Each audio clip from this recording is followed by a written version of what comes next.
मी कधी स्वप्नातही विचार केला नव्हता की माझ्या आयुष्यात असं काही घडेल. चला सुरुवातीपासून सांगते. आज लिफ्ट सुरू आहे, बंद नाही. सो मी आज आरामात चालले लिफ्टमध्ये बसून आणि ऑफिस पण उशीर आहे, सो माझी झोप पण झाली आहे.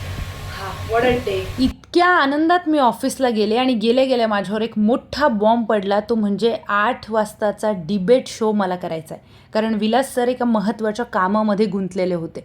मी खरं सांगते, माझे हार्टबीट मला कानात ऐकायला येत होते. मी इतकी घाबरले होते.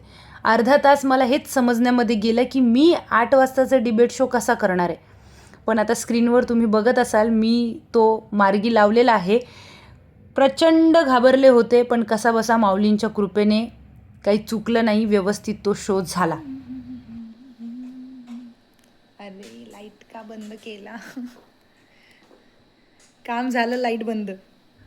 शो संपल्यानंतर मी मोकळा श्वास घेतला. तोपर्यंत मी ना पाणी पिऊ शकत होते, ना काही खाऊ शकत होते. मी प्रचंड घाबरले होते. काही गोष्टी आयुष्यात इतक्या अनपेक्षितपणे घडतात आणि मग तुम्हाला कळतच नाही की तुम्ही त्यावेळी करायचं काय.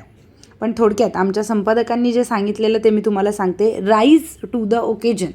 परिस्थितीची गरज ओळखून त्याप्रमाणे वागणे. रामकृष्ण हरी.